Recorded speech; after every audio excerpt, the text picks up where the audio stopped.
श्री कृष्ण कहते हैं अर्जुन से कि हे अर्जुन, इस ब्रह्मांड के जर्रे जर्रे में, कण कण में मैं व्याप्त हूं। जो तू देख रहा है वो भी मैं हूं, जो दिख रहा है वो भी मैं हूं, देखने वाला भी मैं हूं, दिखने वाला भी मैं हूं, विषय वस्तु भी मैं हूं, तीनों प्रकृतियां भी मैं ही हूं। ब्रह्मांड में, इस ब्रह्मांड में, इस संसार में जो कुछ भी चर और अचर प्रकृति का है सब कुछ मैं ही हूं।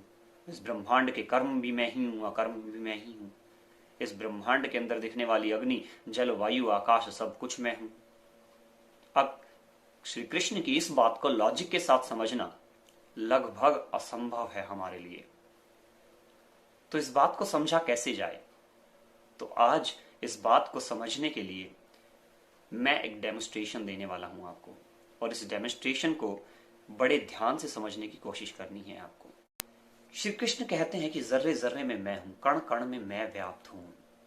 यानी कि हर कण में, हर जर्रे में, हर एटम में उसकी व्यक्तिगत कोई ना कोई एनर्जी है। एनर्जी मतलब ताकत है। तो वो ताकत आती कहां से है? मतलब हर एक चीज में अगर उसकी स्वयं की कोई एनर्जी है, कोई ताकत है, तो वो ताकत का सोर्स क्या है? उस चीज के पास, उस व्यक्ति विशेष के पास, उस वस्तु विशेष के पास वो एनर्जी आई कहां से? वो एनर्जी आती है एक सोर्स से, जिस सोर्स का नाम है ब्रह्मांड, यूनिवर्स। विज्ञान ये कहता है कि हम जिस यूनिवर्स में रहते हैं, वैसे तो इसके अलावा बहुत से यूनिवर्स हैं जो विज्ञान ने खोज लिए हैं, लेकिन हम जिस यूनिवर्स में रहते हैं उसके 4 डायमेंशंस हैं, उसके 4 आयाम हैं। और वो आयाम है लंबाई, चौड़ाई, गहराई, height, length, width, and 4th dimension is time, जिस वजह से चीजें हमें चलती हुई दिखाई देती हैं। ये चारों डायमेंशंस की वजह से हम किसी भी चीज को हिलता हुआ देख पाते हैं। अब इसी ब्रह्मांड से, जिस ब्रह्मांड में हम रहते हैं, उस ब्रह्मांड का अंश, उस ब्रह्मांड की एनर्जी का हर अंश कहीं ना कहीं किसी ऑब्जेक्ट के रूप में बिखरा हुआ है। मतलब हमारे आसपास जितने भी ऑब्जेक्ट हैं, परा अपरा प्रकृति, या फिर कह सकते हैं पुरुष और स्त्री, दृश्य और दृष्टा, वस्तु विशेष और व्यक्ति विशेष, इस ब्रह्मांड के अंदर जो भी हैं उन सब के अंदर एनर्जी अगर कहीं से आई है तो वो यूनिवर्स से आई है। सपोज कीजिए, मान लीजिए, ये जो जग आप देख रहे हैं ये वो यूनिवर्स है, ये ब्रह्मांड है। वैसे ब्रह्मांड वो है जिसका ना कोई आकार है, ना कोई प्रारूप है। हाँ, हमारे हिसाब से जो साइंस कहती है, ब्रह्मांड का ना कोई आकार है, ना कोई प्रारूप है, बहुत बड़ा है, जिसको टाइम और स्पेस में कैलकुलेट नहीं किया जा सकता, जस्टिफाई नहीं किया जा सकता। सपोज कीजिए ये ब्रह्मांड है, फिर भी एक बार हम एग्जाम्पल के रूप में मान लेते हैं कि ये ब्रह्मांड है और इसके अंदर जो पानी है वो एनर्जी है। अब मेरे हाथ में एक ग्लास है और इस ग्लास के अंदर एनर्जी आई। ये ग्लास है मतलब प्रारूप है, शरीर है, ये शरीर था और इस शरीर के अंदर कोई एनर्जी आई, और एनर्जी आने की वजह से, आत्मा आने की वजह से इस ग्लास ने हिलना डुलना, चलना फिरना, आगे पीछे ऊपर नीचे होना शुरू कर दिया। और जब तक इस ग्लास की कैपेसिटी थी, इस एनर्जी को रखने की कैपेसिटी थी, तब तक इस ग्लास ने इस एनर्जी को रखा। अरे एनर्जी एक जगह परमानेंट रह नहीं सकती, ये निकलेगी, ये शाश्वत सत्य है। एनर्जी को परमानेंट एक जगह स्टोर करके नहीं रखा जा सकता। मतलब अमृत तो संभव नहीं है इस मृत्यु लोक में। इस एनर्जी को अगर ये ग्लास रख नहीं पाएगा तो एनर्जी निकलेगी। और दूसरी चीज, किसी भी कारणवश ये ग्लास मेरे हाथ से छूट जाए और जमीन पे गिरते ही टूट जाए, एक्सीडेंटल डेथ, तो भी एनर्जी निकलेगी। मतलब नेचुरल कॉज में और एक्सीडेंटल कॉज में, दोनों ही सिचुएशन में ये शरीर नष्ट होगा और इसके अंदर जो एनर्जी है वो निकल जाएगी। अब ये जो एनर्जी है वो निकलेगी तो निकल कर जाएगी कहां? अपने ही सोर्स में, जहां से वो आई थी। इस बात को समझ गए आप? जहां से आई थी वही निकल के चली जाएगी। अब मैं इस ग्लास को साइड में रख देता हूं, ठीक है। अब मैंने दूसरा ग्लास लिया, ये एक दूसरा शरीर है, नया शरीर जिसने इस धरती पर जन्म लिया, और जन्म लेते ही इसके अंदर एनर्जी आई, या जन्म से पहले गर्भ धारण के समय इसके अंदर एनर्जी आई। अब जैसे ही ये एनर्जी इसके अंदर आई तो एक छोटी सी बात मुझे सोच के बताइए आप क्या ये वही एनर्जी है, ये वही एनर्जी है जो इस शरीर से गई थी, जो पुराने वाले शरीर से जो टूट गया है, जो बिखर गया है, इससे गई थी? क्या ये एनर्जी वही है? हम कहेंगे नहीं, ऐसा तो लॉजिकली संभव ही नहीं है ना, क्योंकि एनर्जी अपने सोर्स ऑफ एनर्जी में जाके अगर मिल गई थी तो ये वो एनर्जी कैसे हो सकती है जो यहां से आई थी? तो संभव नहीं है। हाँ, वास्तविकता है। लेकिन सूक्ष्मदर्शी ज्ञान, बहुत बारीक से देखने पर सूक्ष्मदर्शी ज्ञान क्या कहता है? पता है क्या कहता है? कि इस एनर्जी के अंदर कुछ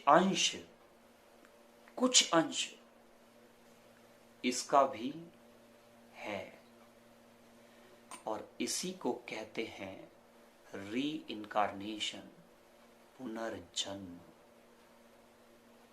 अब ये पुनर्जन्म क्या है?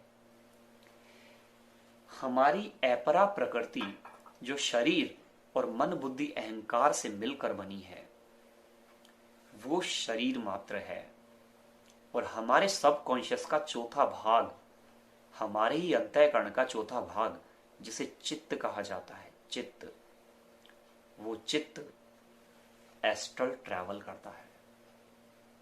वो एक जन्म से दूसरे जन्म में ट्रांसफर होता है।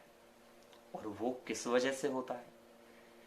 जब मन, बुद्धि और अहंकार में, इन तीनों चीजों में कुछ चीजें मरने के समय ऐसी रह जाएं जो इस जन्म में पूरी नहीं हो सकी,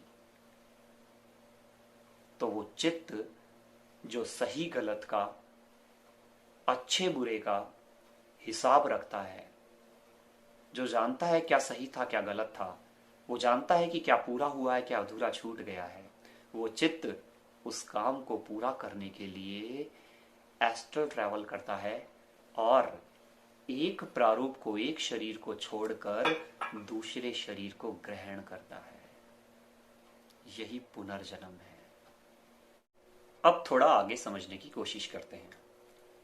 इस चित्त के आवागमन के दौरान इस ब्रह्मांड से एक शरीर के अंदर, एक व्यक्ति विशेष के अंदर एनर्जी आई, उत्पन्न हुई।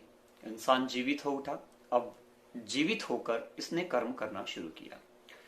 कर्म करने के दौरान जब ये व्यक्ति विशेष अपनी इंद्रियों के मोह में और जाल में फंसकर कर्म करता है, तो यथासंभव बचने का प्रयास करता है, लेकिन फिर भी पाप करता है। पाप, जिसकी परिभाषा हम पहले समझ चुके हैं, कुछ ऐसे काम करता है जो इसकी प्रकृति के खिलाफ थे और जो दूसरों को कष्ट देने वाले थे। इसी की वजह से किसी ना किसी दूसरे का नुकसान हुआ है। ऐसे कर्म करता है। अब जब ये कर्म करता है तो क्या होता है जानते हैं? ये जो इसके अंदर रंग देख रहे हैं आप, वो इसके चित्त के साथ मिलना शुरू होता है। और जैसे ही चित्त के साथ मिलना शुरू होता है, इसके अंदर की एनर्जी, इसका चित्त इम्प्योर होना शुरू हो जाता है, मतलब अशुद्ध होना शुरू हो जाता है। अब समस्या कहां है कि ये जो चित्त अशुद्ध हुआ है, शरीर के नश्वर होने की वजह से, इस गिलास के टूटने या बिखर जाने की वजह से ये एनर्जी निकलेगी जरूर। इसे निकलना ही पड़ेगा, क्योंकि अमृत तो संभव है ही नहीं। अब जब ये एनर्जी निकलेगी, जो वास्तव में मैली हो चुकी है, जो चित्त मैला हो चुका है, अब अगर ये एनर्जी निकलेगी तो कहां जाएगी? उसी जगह पे जहां पे इसे जाना चाहिए? नहीं, क्योंकि यूनिवर्स, हमारा ब्रह्मांड या source of energy Brahma, impure energy को लेने से मना कर देता है।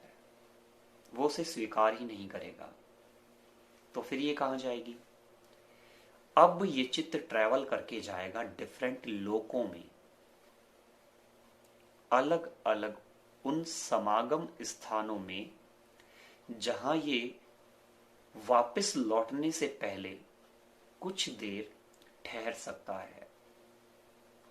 अब आप उन लोकों को स्वर्गलोक, नर्कलोक, पाताल लोक, ऋषि लोक, पितृलोक डिफरेंट नामों से जान सकते हैं। या अगर हम स्वर्ग और नर्क की सत्ता को अस्वीकार भी कर दें तो भी कोई प्रॉब्लम नहीं है। बस प्रॉब्लम इतनी सी है जो हमें समझनी है, जब तक ये चित्त पूरी तरह से प्योर नहीं होगा तब तक इसका पुनर्आगमन, रीइंकारनेशन चलता रहेगा। और जब ये पूरी तरह से शुद्ध हो जाएगा तब वापस जाके उस ब्रह्मांड में, उस एनर्जी में, उस सोर्स ऑफ एनर्जी में जाके मिल जाएगा। और जब ये वापस जाके उसी में मिल जाएगा, उसी को कहा गया है मोक्ष, उसी को कहा गया है मुक्ति। अब हमारे साथ समस्या कहाँ है? हमें जो ये जीवन मिला है, हम अपरा प्रकृति में उलझने की वजह से इस शरीर की सत्ता को, यानी कि हम वास्तव में इस ग्लास को सत्य मान चुके हैं, इस ग्लास की सत्या को सत्य मान चुके हैं। सच हम इस ग्लास को मानते हैं, उसको नहीं जो इसके अंदर रहता है। जिस वजह से इस ग्लास का वजूद है, जिस वजह से शरीर का वजूद है, हम उसी एनर्जी की सत्ता को अस्वीकार कर देते हैं। यानी कि हम कॉन्शियस को पूरी तरह भूल के बैठे हैं। हम अपने शरीर को सब कुछ मान चुके हैं। और यही समस्या है कि हम अपना उद्धार नहीं कर पाते। इसी वजह से हम यहाँ उलझे हुए हैं। तो अगर हमें अपना उद्धार करना है तो सबसे पहले तो शरीर की सत्ता को छोड़कर हमें उस ब्रह्म की सत्ता को, उस एनर्जी का नाम है ब्रह्म, उस ब्रह्म की सत्ता को स्वीकार करना चाहिए। और ये समझना चाहिए उसी ब्रह्म का प्रारूप आप हैं, उसी ब्रह्म का प्रारूप और अंश मैं हूं, उसी ब्रह्म का प्रारूप और अंश श्री कृष्ण थे, उसी ब्रह्म का प्रारूप और अंश भगवान श्री राम हैं, और उसी ब्रह्म का अंश और प्रारूप बुद्ध थे। बस फर्क इतना है कि कृष्ण ने रियलाइजेशन किया, श्री राम ने उसी सत्ता को स्वीकार किया जिसको करना चाहिए था, और हमने अहंकारवश अपनी ही जड़ता को चेतनता मान लिया है, जो सर्वथा गलत है। और जो इस सत्य को जानता है, समझ गया है, उसका मुक्ति का मार्ग प्रशस्त हो चुका है। और जो इस सत्ता को अभी भी अंधकारवश अस्वीकार करके बैठा है, उसका पुनर्आगमन चलता रहे।